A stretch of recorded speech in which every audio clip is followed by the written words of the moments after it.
For decades, Israel and various Arab states have been locked in conflict. Recently, one of the most prevalent has been the Israel and Palestinian conflict.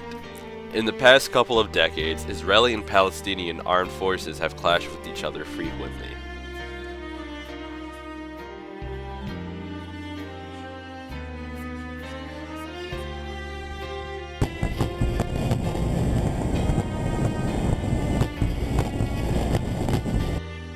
Instead of talking about these skirmishes, however, I'm going to discuss how Palestinian citizens have been treated. Some citizens of Palestine have no access to water, electricity, and food from various Israeli blockades. The Gaza Strip and West Bank often hold scenes of these injustices. The situation in Palestine and Israel is messy, with recent riots and protests against violence being held in Palestine. It may seem like the violence will never end.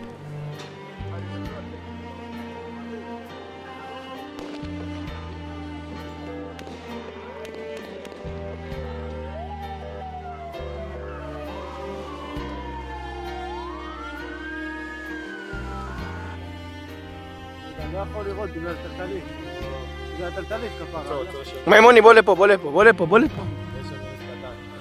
לא. איך הוא מתכופף תמיד בדיוק כשנוקטים?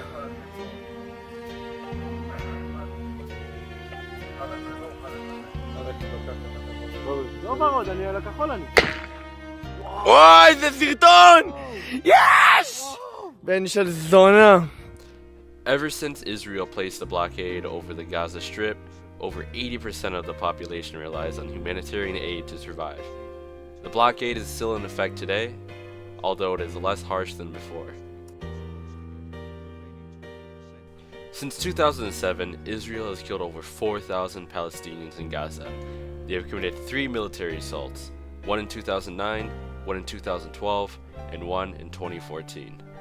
Israel said that these attacks were retaliation over strikes caused by Palestinian group the Hamas. However, evidence shows that Israel provoked this conflict. Recently, I sat down with a Jewish individual who has lived in Israel and has seen the conflict firsthand. I'll be asking her questions about the conflict.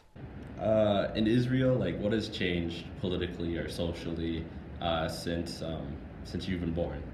So the first years that when I was born, I don't remember that much, but I can tell you that Israel got changed since the second Intifada in 2000, and this is because there were many conflicts and arguments, and the situation between the Palestinians and the Israelis became more harder, and that what made a change that we used to call today the West Bank, or Judea and Samaria, or you can name it.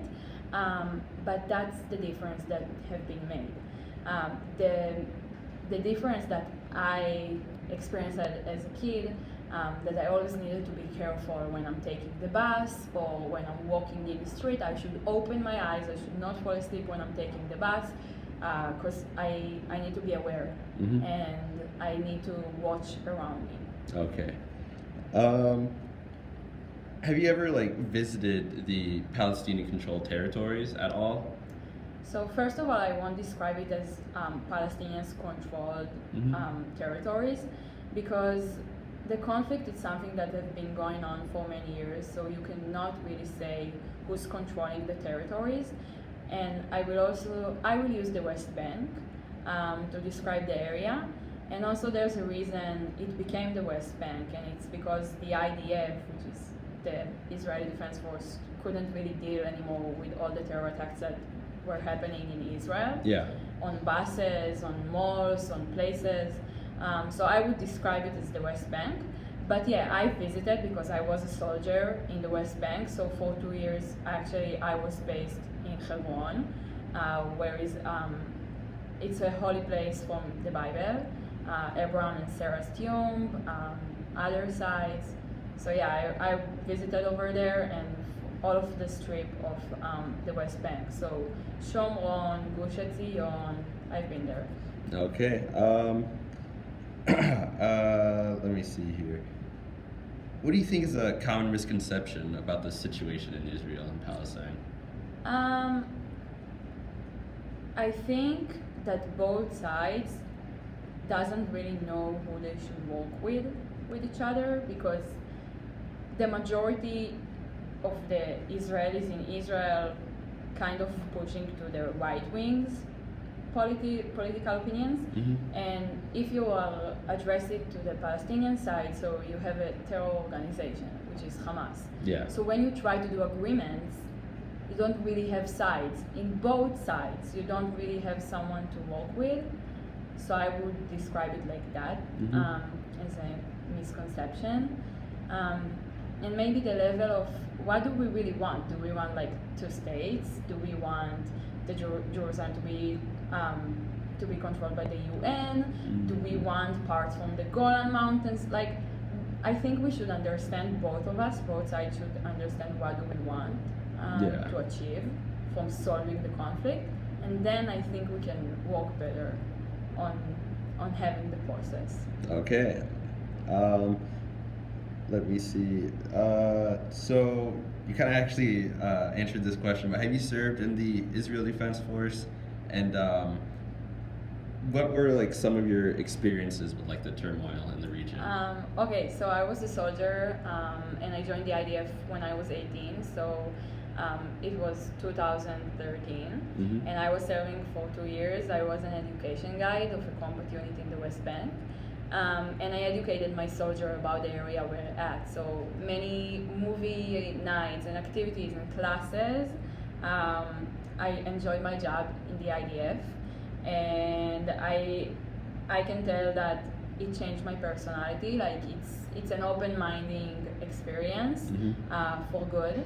And if I was like a girl that thought I deserved everything before the IDF and everything came so easily, so after the IDF, I understood that you need to work hard to achieve goals in your life. Yeah. And I enjoyed being in the IDF. Something that was special for me during the services was when the Operation Protective Edge in Gaza broke. It was 2014, August. And I had a friend, Nadav Raymond, that was a paratrooper, and he was serving next to the fence. And Protective Edge basically brought out the underground tunnels that Hamas built from Gaza to cross to Israel and do terror attacks. And my friend was killed by Hamas on July 27. And the Hamas people came from an underground tunnel and they killed him and 4 more soldiers.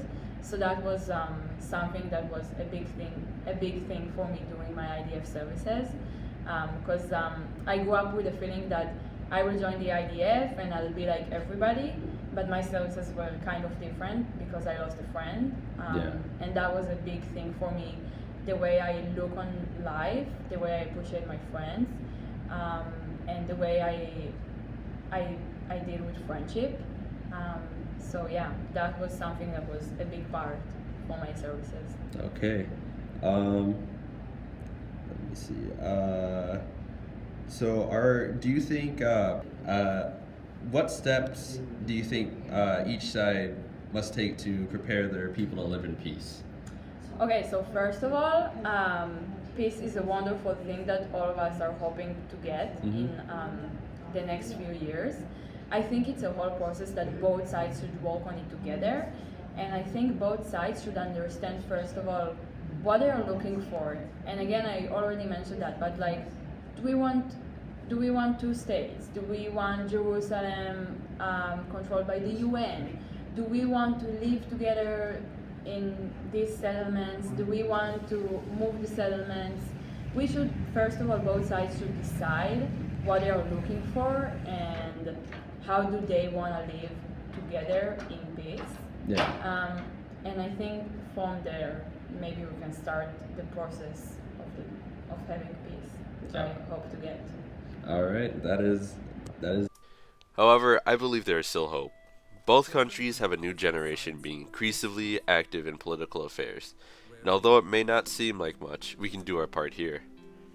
Educate yourself on the conflict. Speak to your fellow students about it.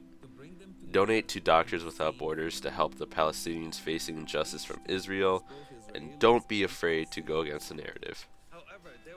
Life is hard for many Palestinians, but I believe with help from us, we can hope for a better future.